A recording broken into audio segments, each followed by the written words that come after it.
Kiaya was the second case that I had. They called me into the office and they told me there was a little girl. She was in kindergarten. She was very sick. Her case had been opened and she needed a CASA. I remember going to Kiaya's school that very first time to meet her. She was in the first grade. Kiaya is an insulin-dependent diabetic, and she was not being cared for medically, which is what really opened her case. I later came to believe that her diabetes was really a blessing in disguise because it opened up knowledge of a lot of other ways that she was being abused. She was in the nurse's office at her school. She was very sick. She was very afraid. But she also had the sweetest little smile on her face. When I first met Jane, my first impression, she seemed like a person who would be a huge role in my life and that would be a friend that I could count on.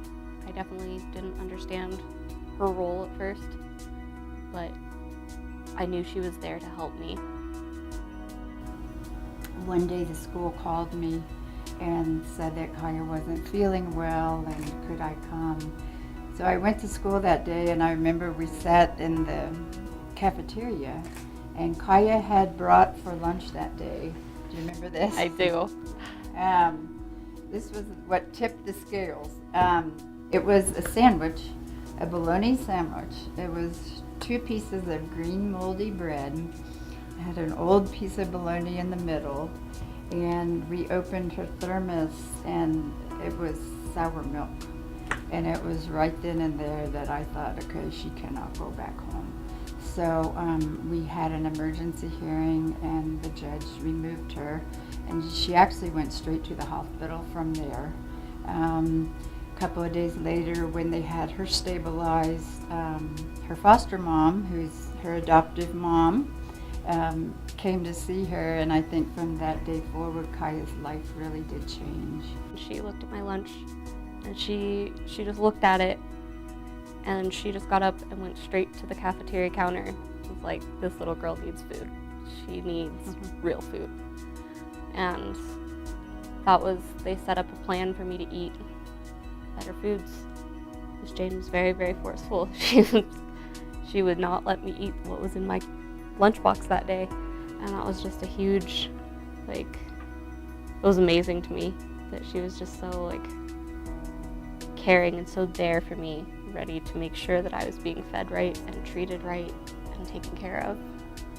My diabetes was out of control, and the day that I was actually removed, I do believe I passed out on the school playground that day. Jane definitely helped me understand what was going on and, what exactly I was dealing with and why it was necessary to be put in a different place with people who would actually take care of my diabetes and help me learn how to manage it.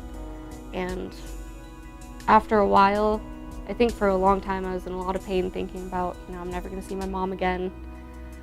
And then I kind of realized, it's probably a good thing. I've gotten so much healthier, and through the years I've been able to enjoy more things without having to, I'm not sick as much. Very rarely get sick. And I went to high school all 4 years, made a lot of really great friends, and I'm now in college ready to go into health science nutrition to eventually be a diabetes educator. I am so grateful for Jane. She is one of the best things that ever happened to me, and I would never be in the place I was without her.